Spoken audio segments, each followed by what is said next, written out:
This is your profanity warning. Your warning that bad words are about to be said in the following podcast. If there are children in the room, in the house, or indeed within a 5-mile radius, please send them away. This podcast is not for us. Is that good?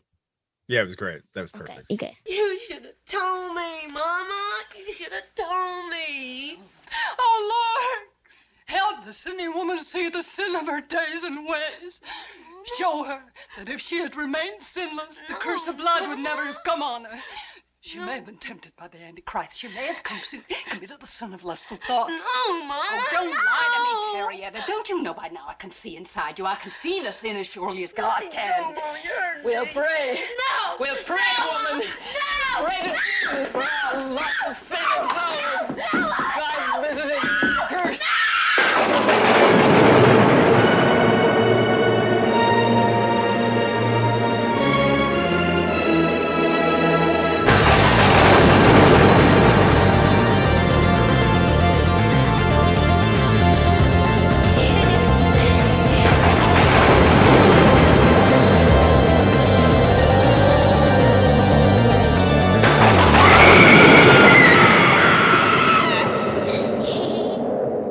Coming to you live from the recent past in New York City, welcome to 21 Jump Scare.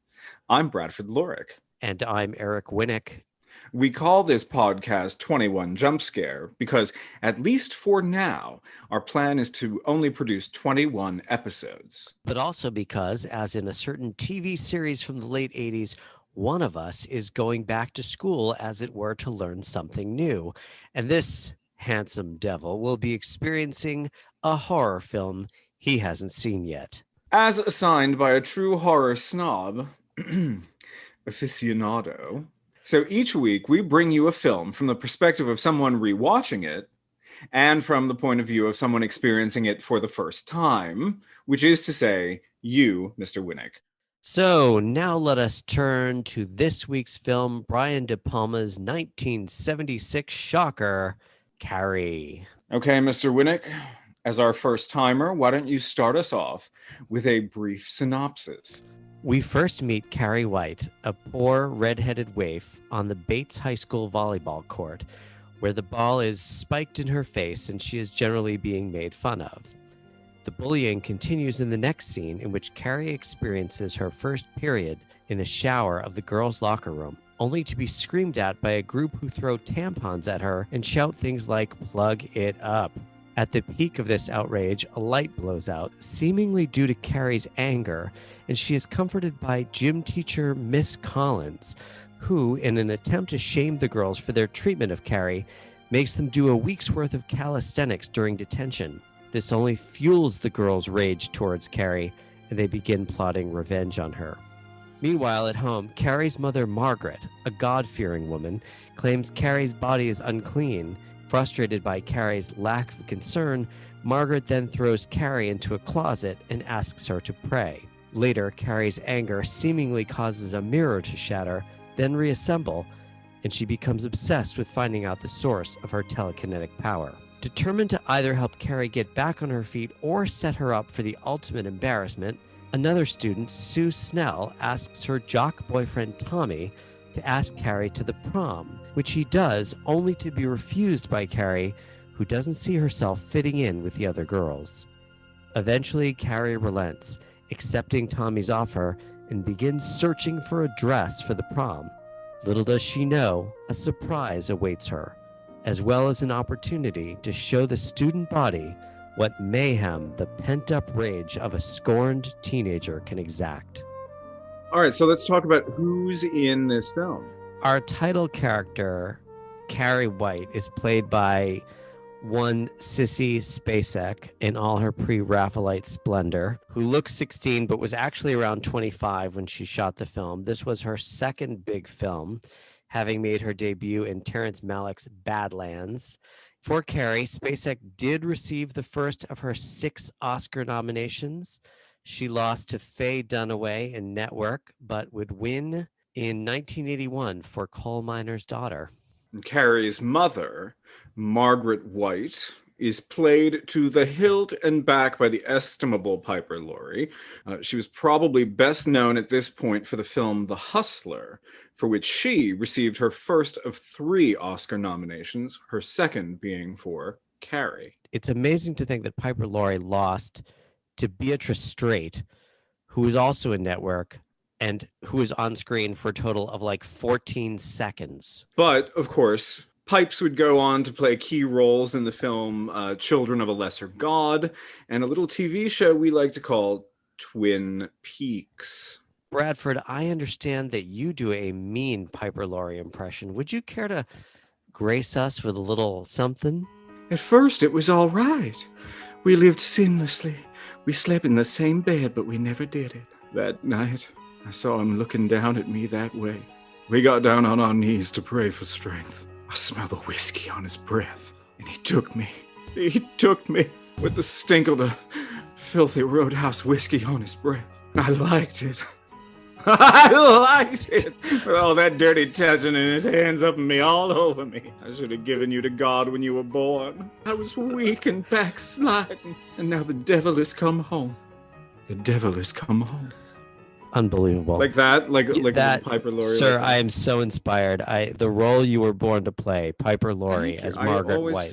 I always feel like Piper Laurie as Margaret White is the role that I was born to play. My God, sir, we could go all night with this cast. I mean, who else is in this thing? Well, I mean, who isn't in this thing? Right. And let's face it, this film launched a bunch of careers. Right.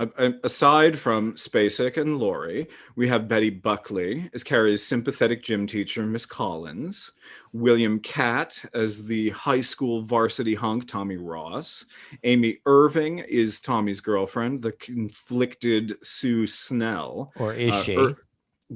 Irving's real-life mother, Priscilla Pointer, plays Sue's mom, and Nancy Allen as that complete and utter bitch, Chris Hargensen. Nancy Allen, who, of course, married director Brian De Palma 3 years later and then starred in several of his films, including Dressed to Kill and Blowout. And then you have Lil Johnny Travolta as her slap-happy shithead boyfriend.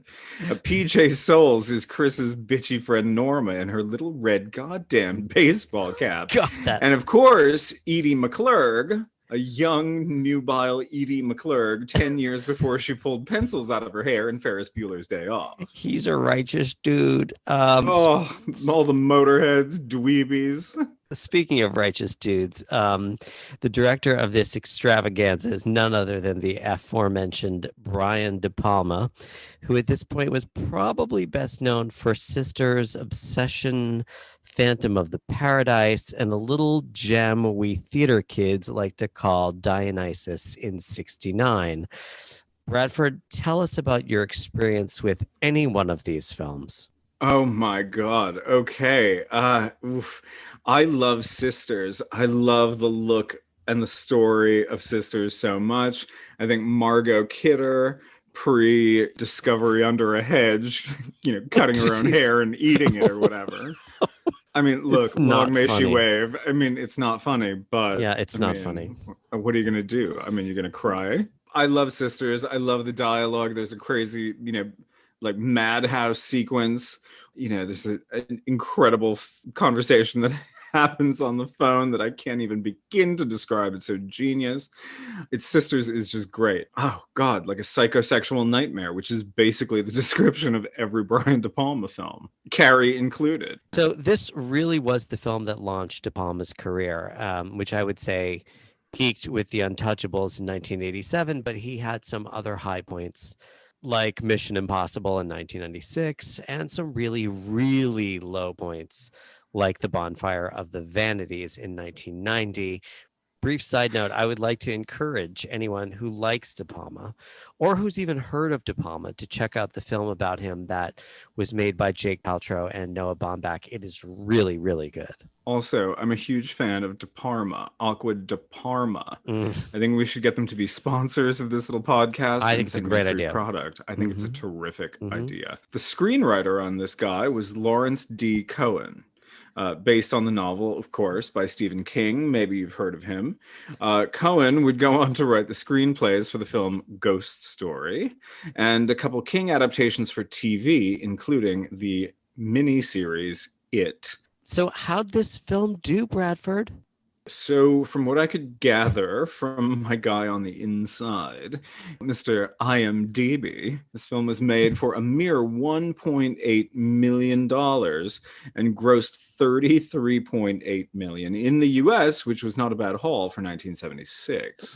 So what did the critics think of it? Oh, well, interestingly, 2 of the 3 contemporaneous reviews we pulled both invoked another blockbuster film from 1976, Jaws. Which is not surprising when you consider that Jaws literally ate its competition alive. Our boy Roger Ebert said Brian De Palma's Carrie is an absolutely spellbinding horror movie with a shock at the end that's the best thing along those lines since the shark leaped aboard in Jaws. It's also, and this is what makes it so good, an observant human portrait. This girl Carrie isn't another stereotyped product of the horror production line. She's a shy, pretty, and complicated high school senior who's a lot like kids we once knew. Did you know kids like Carrie, Bradford? I was a kid like Carrie, Aaron. No, no, I don't of course believe it. I knew kids like Carrie. Mhm. You know, I mean, they're the people that I find, frankly, most intriguing when I think back on my like high school days. Yeah. The people that I'm most interested in finding out, you know, how they're doing are like the weirdest people that I went to school with, you know? But I mean, I think bring on the strange and unusual, you know? It's like, make it interesting, you know, don't be a cookie cutter. Now, wait. Am I to understand that we found a review by the curmudgeon of film criticism herself, Pauline Kael?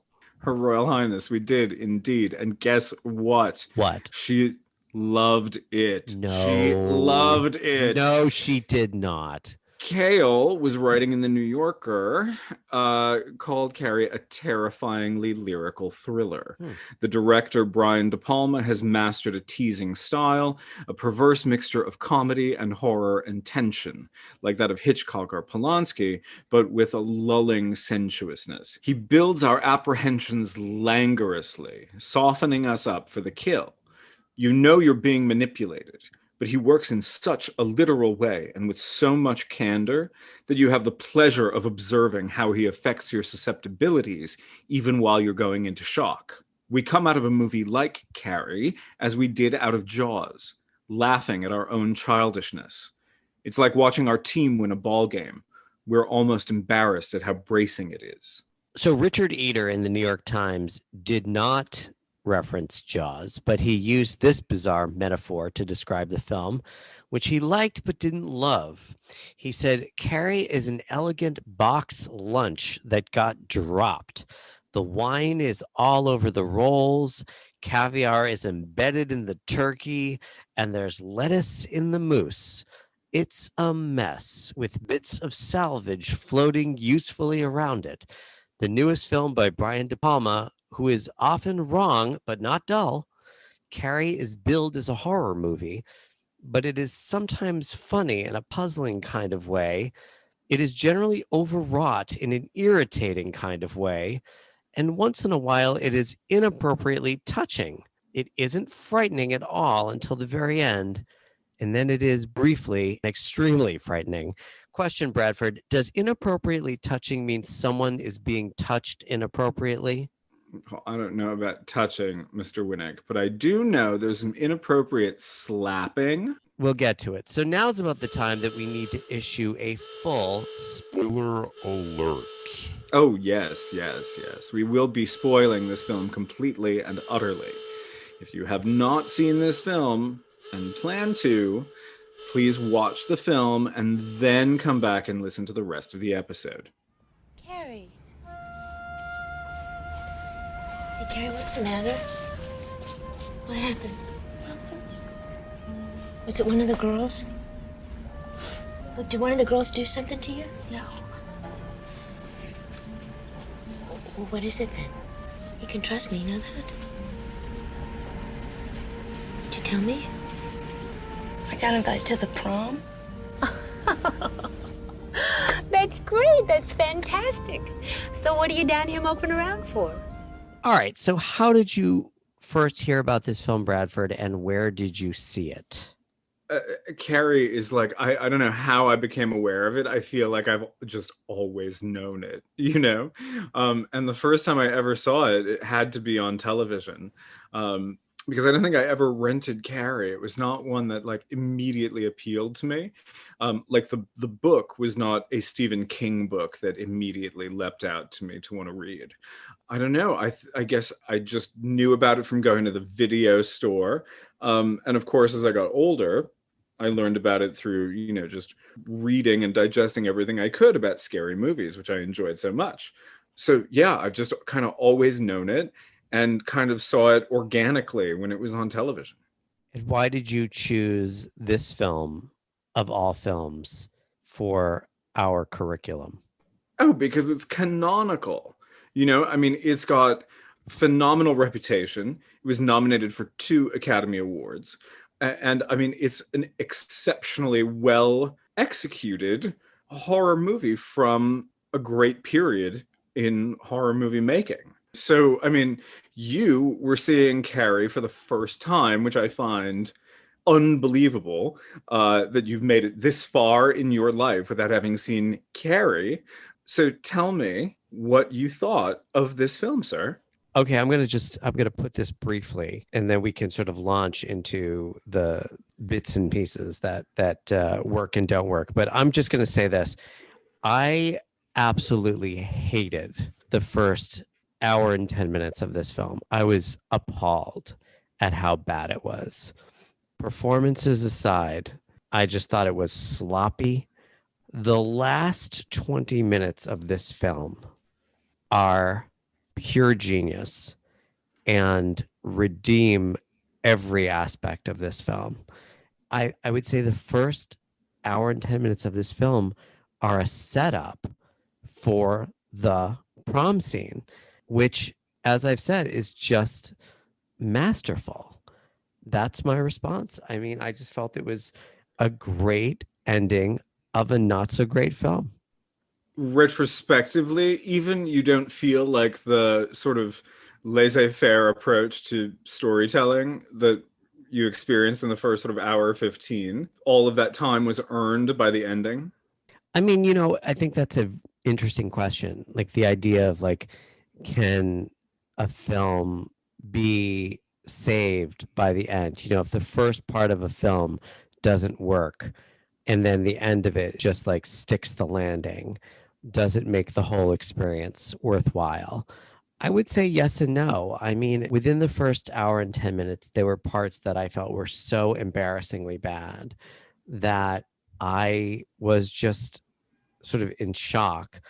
By the time the film was over, I was completely won over and convinced and understood exactly why this film had achieved the reputation it did. But I think, you know, it really doesn't catch fire, as it were, until the last 20 minutes.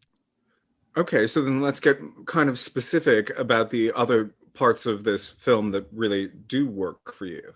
So first of all, I want to just say that it's well established that De Palma was influenced by Alfred Hitchcock. And much of this film feels like an homage to Hitchcock. There are several shots that play with perspective and depth of field. There's a scene in the classroom where you have Tommy, his face is the entire left half of the screen, and you've got sort of you've got like a rack focus on Carrie in the back. Oh, the poetry split scene focus diopter. Yeah. You've got the shot of the bucket of pig's blood in the rafters at the prom. And of course, the inclusion of a few notes of Bernard Herrmann's score from Psycho at several points, which, thank God, steal the spotlight from this film's terrible score, which we'll also get to. No. Yeah. The score is. Oh no! Yeah, but but we're supposed to be talking about the things positive. that you Well, like. Right. Well, about that's what I'm saying. We're going to get to that, but I'm just saying the introduction of the Herrmann score, the yeet yeet yeet yeet from the shower scene in Psycho. I'm sorry, I'm unfamiliar with it. What is it? Yeet, yeet, yeet, yeet. Oh, now I recognize. Now, okay, it. Yeah, fine. it's Bernard Good, Herrmann's good. Psycho score. Yes. The other thing that really I enjoyed is the whole build up to, the moment at the prom. I knew about the moment. It's hard to not know about the moment. If you've seen the poster for this film, you know what happens. Oh, you were flunked out of jury duty, buddy. Keep going. But I didn't realize how much foreshadowing De Palma does about that moment. And it's actually less about the pig's blood pouring on her head and Billy getting struck by the bucket than it is about the anticipation of it, with Chris and Billy under the stage and Sue sneaking around the back and Norma collecting the ballots. I mean, I would go so far as to call it Chekhov's bucket of pig blood. Well, it's funny that you say that. Yeah. No, I mean, I think it's Hitchcock's shot of Chekhov's bucket, Yeah. It's pretty spectacular. And the camera just doing all these crazy things during the lead up, from swirling around and around Carrie and Tommy as they dance, and the super slow-mo as Sue tries to reach the stage and Miss Collins pulls her back, thinking Sue is somehow trying to sabotage the moment, to the split screen effect that De Palma uses over and over to show us what's going on with other characters as Carrie is calmly responding to, the fire that breaks out, to the reddish tint that the film takes on as Carrie surveys the crowd right after the moment happens. The sound cuts out during the prom scene, so all you hear is just sort of liquid pouring and sort of the bucket rolling around. That's incredibly effective. Literally, you see people screaming and yelling, but all you hear is sort of, the trickle of liquid and the bucket. I thought was really effective. And it's where the film takes this turn where you're suddenly no longer in this sort of goofy teen sex comedy rom-com. You're in hell, literally. And you feel the director suddenly has his hand on the steering wheel, maybe for the first time in the film. It's such a jarring shift from the first hour and 10 minutes, as I've said, to this prom scene. And the film just becomes gripping and compelling and exactly sort of what you want it to be, and all the things that it wasn't beforehand. Well, not only that, but also, well, I mean, I don't necessarily agree with your points about the first part of the film, because I do think that, I'd like to talk more about foreshadowing, because I think that from the first moment, from the first frame, the film is all about foreshadowing. Do you know what I mean? You get the entire story in the opening scene in the girls' locker room. You know how this is going to end up if you're paying close attention to what's going on.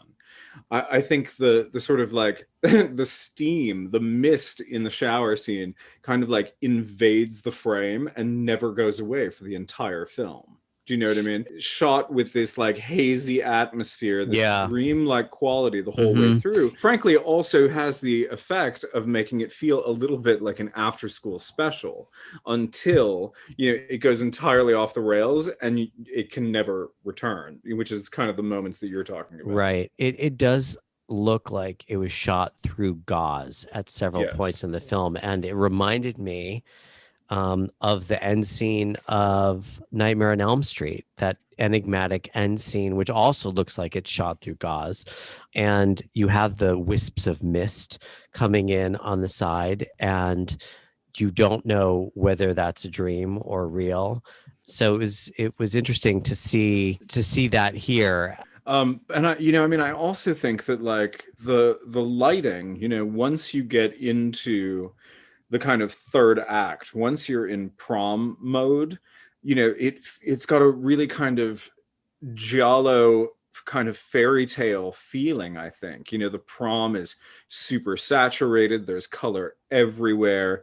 It definitely looks like, he'd seen some Dario Argento movies, before making this prom scene.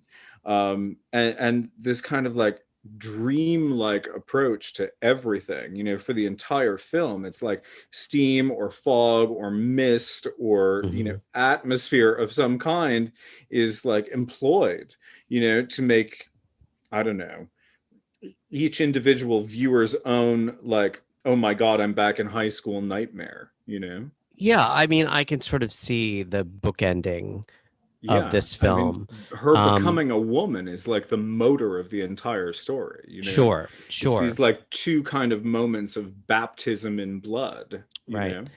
To put a capper on the idea of anticipation and foreshadowing, I've really never seen that in a film before. And I don't think I've seen it in many films since, where, you know, it's really, there's no question what's going to happen to her.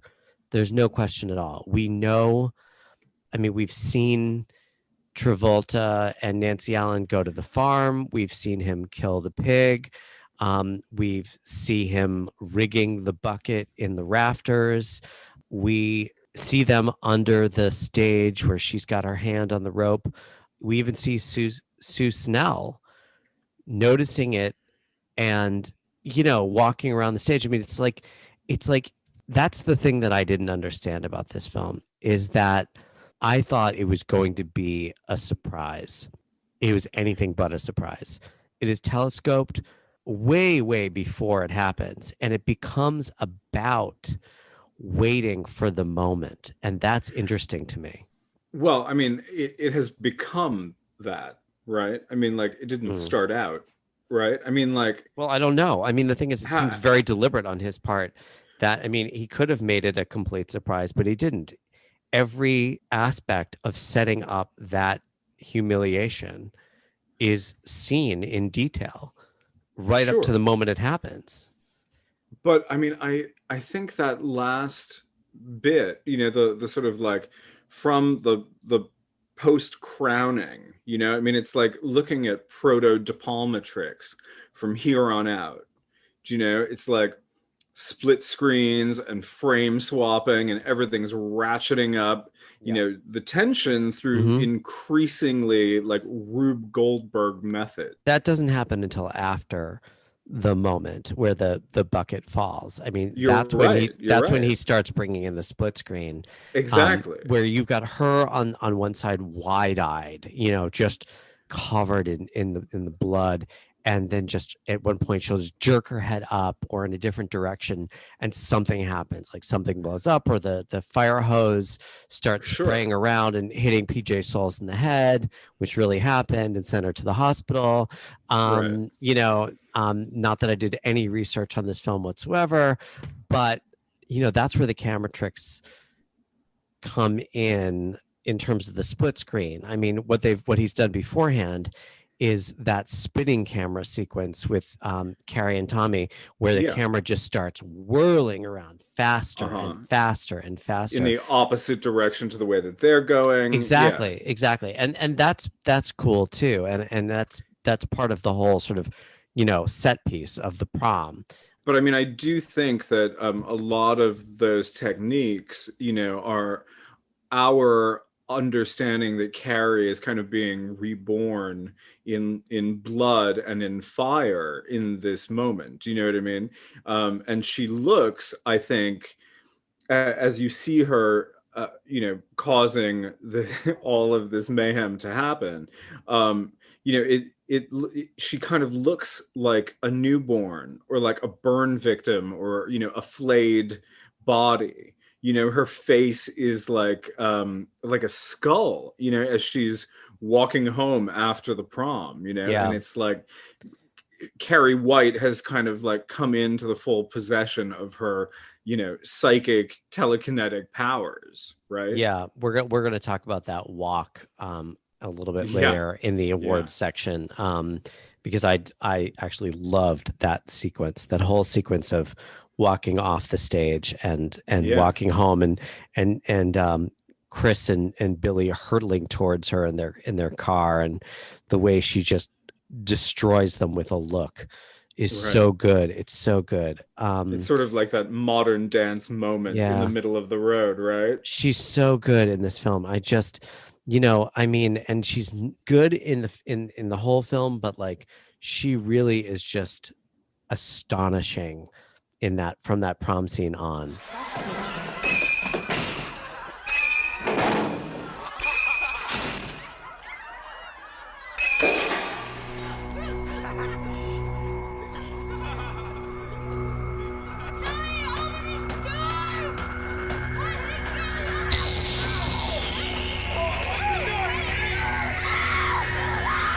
The tone of this film is all over the place. It veers wildly from goofy teen sex comedy / rom-com to abject horror. And then you have this completely over the top performance by Piper Laurie, which is fun to watch. Especially the scene where she calls Carrie's breasts dirty pillows. Dirty pillows. Yeah. And does that Whiskey Roadhouse speech that you oh my God, that you did so well. But it makes me wonder if you are meant to take this film seriously. And I believed from the beginning we were meant to take it seriously. I mean, that scene in the locker room in the showers is horrible. It's awful what the girls do to her. And then you go home and they're sitting at a table with the Last Supper diorama, on the wall. And it's like a step away from dogs playing poker. It's like you've suddenly walked from an earnest teen sort of after school special drama to an operatic, did you say Grand Dame Guignol? It's where does that performance? Piper Laurie was a little young for Grand Dame Guignol, but I mean, she is giving a performance of that kind of caliber, Absolutely. So that's what makes me wonder, how do you get that performance in this film? I think you're supposed to take Carrie not so seriously until you are, until you're supposed to take it seriously. Mm-hmm. And I think there are some pretty clear lines of demarcation, right. Some signposts along the way that kind of tell you when the film veers into comedy or comedic moments throughout the first hour and 10 minutes, some of which are more strained and embarrassing than others. We'll get to one of my least favorite in the awards section, but inconsistency of tone is something that really bothers me in film. And it's almost like he grafted her performance onto this film. It works better at the end because then the shit has hit the fan. The telekinesis has sort of come full circle. She's been reborn. And so it's almost like Sissy Spacek rises to Piper Laurie's level and they're in sync. But before then, it does feel, it's so over the top, it feels out of place. Well, I would suggest that she doesn't really get over the top until the post-prom scene with Carrie. Oh. That to me is like the mad woman's aria, in this movie, where like all of the crazy psychosexual past history comes out in the form of a monologue, an insane monologue delivered in this operatic performance. I mean, it's hard not to watch it and just be like gobsmacked by the kind of audacity of Piper Laurie's performance, and her commitment to doing that scene, that dialogue, that moment. I would argue that she's turned it up to 11 prior to that, actually, just because I think that whole scene where Carrie comes home and she's received the phone call from Miss Collins, the mother has, and she just whacks Carrie and she just falls to the floor and she's like talks about Eve and talks about sinning, and she's just horrible to her daughter from the get-go. I guess we could argue about when Piper Laurie is more Margaret White. For Margaret White, what we've seen leading up to it is regular hinged. Dragging Carrie kicking and screaming into the closet is hinged. I mean, I think for her that's pretty neutral. Right. I think it's unfortunate, but I think it's the case. If it weren't the case, I don't think Margaret would have ended the way that she ended. I mean, the last time I got thrown into the closet by my mom, I just kept thinking, this is unfortunate. Into the prayer closet off the kitchen. Yes. Those were big among the Jewish community in coastal Massachusetts. Everybody had a prayer closet.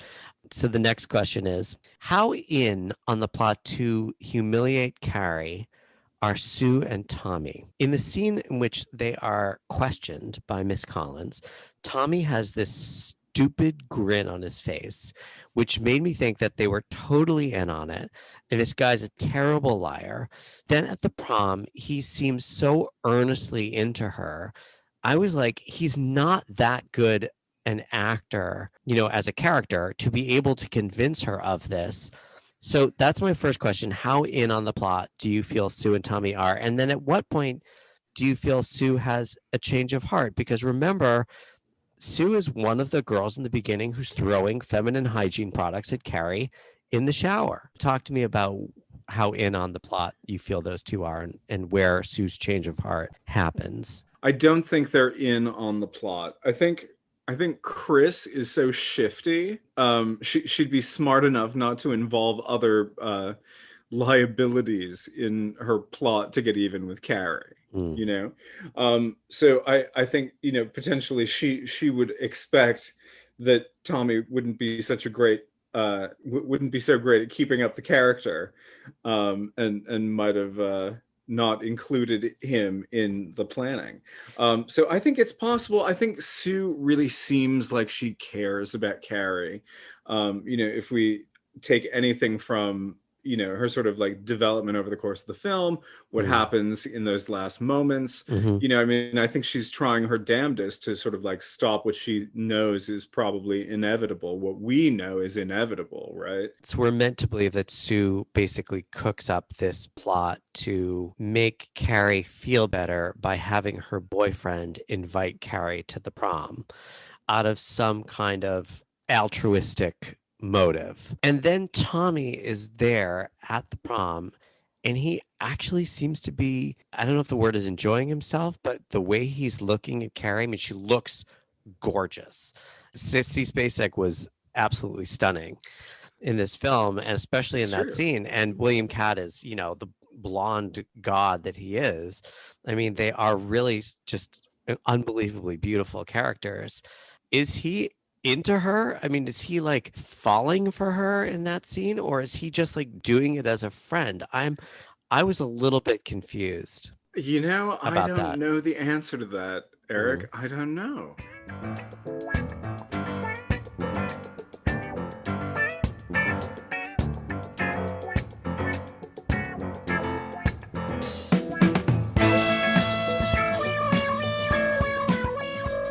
The score. I love the score by Pino Donaggio is so intrusive. It's so pastiche. It's so sappy and syrupy. It becomes distracting. And I can't tell if that's intentional or not because it's so jarring at times. And it's interesting to note in the very little research I did that Bernard Herrmann, who had scored both Sisters and Obsession, was supposed to score Carrie as well, but passed away in 1975. So Pino Donaggio came in and he incorporated that sort of 4-string arrangement that is nearly identical to the shower sequence music in Psycho. But I just found the score to be one of the things that just made this film so bad, especially in the first hour and 10 minutes. I have a kind of different attitude toward the music. I love how sort of like versatile the scoring is, because in the prom scene, when the camera is doing all of that kind of proto De Palma trickery, where it's kind of spinning around Tommy and Carrie when they're dancing. The score is the like pop version of Somebody Like You, that song that they was composed for the film and performed by Amy Irving's sister. But as the scene goes on, as Carrie's announced as the queen of the prom, it becomes this very sort of hopeful orchestral version of that same song. But then when we get like the great close-up of Nancy Allen's eyes peeking out from under the stage, it becomes very menacing, and we get those sort of also Bernard Herrmann like kind of low cello sounds. I think it goes a long way in helping create that entire sequence as this one like beautiful sort of gorgeous moment. There is a moment in this film that I didn't want to talk about now, but I'll just mention it because it will come back in our awards segment, where I can only refer to it as the prom prep montage, and the music becomes almost ragtime-ish. It sort of becomes this jaunty, upbeat ditty. And like you expect Randy Newman will be singing along to some of the songs. It's so silly. And it's so like, when I say pastiche, it is almost like he scored 5 different films and then stuck them all together to make the score for this film. And it only really gels in the last 20 minutes. Because before at that point, it's just so, it's this, it's that, it's kind of a grab bag. It's a grab bag. It's like the tone of this film. Like it's incredibly inconsistent. But I think that goes back to what I was saying earlier. Like you don't take it seriously until you do. And it kind of tells you when that is. Yeah. I guess to me, it's like, it's hard for me to start taking a film seriously, an hour and 10 minutes in to an hour and 40-minute film. But anyway, I always love to have the rug pulled out from under me. I always love to like have some expectation that I've been manipulated into having, and then be completely delighted and surprised to totally change course. It's earned. A few nitpicks, if I may. Yes. These are smaller things, but still things that kind of bugged me. Let's start with Betty Buckley slapping Nancy Allen, and there are no repercussions whatsoever. That didn't age well, I mean, sometimes you just need to slap a student across the mouth. And she says, you'll pay for this. And of course she doesn't, I mean, your teachers lose their job over like much smaller things nowadays. So it's just incredible that they probably could have called an assembly, tore down her pants and panties, and paddled her in front of the entire school if they wanted to, I mean, it's not the same time, No, it's probably a very accurate representation of what the hell was going to happen to you if you wised off to your, like, very fit lady gym teacher.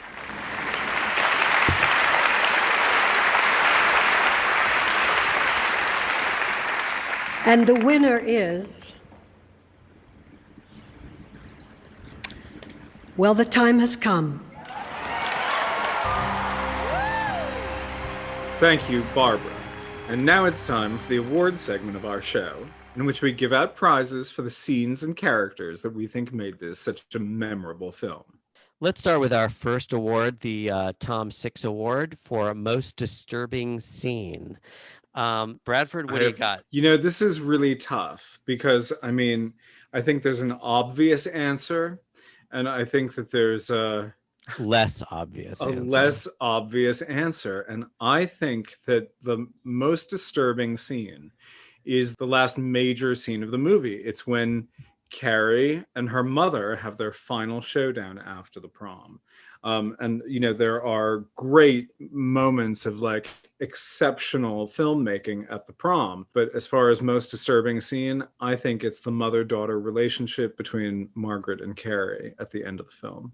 The scene known affectionately as the crucifixion, you mean? Yes. For me, I have to say that the whole prom scene is disturbing, but there's something about Carrie's slow walk out of the gym, down the road and back to her house and up the stairs as she's covered in blood with this wide-eyed look on her face. It's such an incredibly violent moment in the film, between the fire and the people dying and the car flipping over and Chris and Billy dying and the explosion. But Spacek turns in a remarkably still performance, as if none of what's happening affects her. And just that stillness in her, this sort of preternatural calm that she has while all of these things are happening, to me constituted the most disturbing aspect and scene in this film. I mean, it's a it's a scary moment. Yeah. Right? Let's go. Let's give the Seth Brundle Award. Seth Brundle? Why, who's that? Well, that would be Jeff Goldblum's character in The Fly by David Cronenberg. Sir, I'm going to give this to, well, who else? Miss Collins, if only because she actually seems to like Carrie. She seems to be, except for the fact that she slaps a student, good at her job. So yeah, I'm going with Betty Buckley as Miss Collins. You know, Eric, I love Betty's performance. I think she's terrific. I think I'm going to bestow another honor upon her before the evening is out. I mean, I think that the most likable character is kind of guileless Tommy. I think he seems like a sweet guy. I think we see him stand up for Carrie earlier in the film before there's any mention of this sort of prom situation. I think that he feels kind of hesitant and awkward, but I think he's doing his part to give Carrie a memorable evening, and goes into it completely unaware of exactly how memorable an evening it will be, nor why. Okay, let's move on. Character that most deserved to live, the Ellen Ripley Award, named for Sigourney Weaver's character in the Alien franchise. Who do you got, sir? I think I would give that to Miss Collins. I think that Betty Buckley is the character who most deserved to live. She went out on a limb for Carrie. Carrie cut her in half with a basketball hoop. I believe it was in the entire backboard, actually, that cut her in half. But I don't know enough about the technical terminology of sports. I agree with you in the sense that she definitely deserved to live. But I'm going to go with the pig that gave its life for the humiliation of Carrie White as the character. Lord. No, I'm gonna go with Carrie herself. Having given the most likable character award to Miss Collins, I'm gonna go with Carrie because, as we know, she doesn't make it in this film. Listen, all she wants to do is be a normal girl. Carrie is not likable. She's drunk on power. Okay. She just wants to bring the entire little town to its knees. Listen, she can't help making knives fly through the air, and it's not her fault she has her period late or that the girls have to do burpees for a week. Carrie's just making her way in life. And for having that mother, I'd say she's doing pretty well, all things considered. And the fact that she takes her revenge on people that are mean to her, well, more power to you, girl. Let's move on to the John Doe Award. The character who most deserved to die. That would be the character. The character who most deserved to die is Chris. McChriska Hargitay. Mm-hmm. Yes. Right. Why would you say that? No, Nancy Allen, she is just like full of vitriol and hate. She cannot take it easy on Carrie. And she's just an awful character. She is so miserable. Yeah. And so mean-spirited. And she's, ostensibly like a rich, popular girl. Yeah. Right? Why is she being such a bitch? And she deserved exactly what she got. I am in 100% agreement, although to me it's a tie between Chris and Billy. Nancy Allen and John. Stop it. And John Travolta. The scene between the two of them in the car. Let's just briefly touch on that because she's briefly touching on him, if you know what I'm saying. She's touching on his briefs. Yeah. In that scene, I determined that Chris is a sociopath. She's going back and forth between being insulted by him to coming on to him. She's not just a mean girl, okay, who plays a nasty trick on someone. She's imbalanced. And I think Billy for going along with this sort of gleefully evil plot deserves to die, if not as much, then maybe 95% as much as Chris. I think he's too stupid to know what's going on. Yeah, he's an He idiot. can't see the potential avenues or how this can play out. Do you know? I mean, he's just a moron. He's doing whatever Chris tells him to do. Chris is the ultimate evil in this film, other than obviously Carrie's unholy father, Satan the devil, from whom she gets her magic powers. Our final award of the night, most gratuitous screen moment, named for two directors who excelled at gratuitous screen moments, Gaspar Noé and Ken Russell. Little known fact, they actually collaborated together on several films. You know, I hinted at this earlier, but I'm going to say it now. The prom prep montage was the most gratuitous scene in the film, including the trying on of the tuxedos between Tommy and his friends. It's the goofiest scene in the film, and it's preceded, I think, by Carrie trying on lipstick, and Pinto's score is just got a little rinky tink honky tonk piano going on. That whole montage to me was just like utterly gratuitous. I feel like it's charming and it paints a picture of who they all are. It makes them seem kind of real and fun and young. Oh, man. I don't know. I mean, as if the blue ruffled tuxedos themselves were not painful enough. Having to watch the beak put on that shirt with the tuxedo pattern on it, it's just like, oh, man. Oh, that Really? T-shirt probably launched 1,000 mail order companies that are all now out of business, blessedly.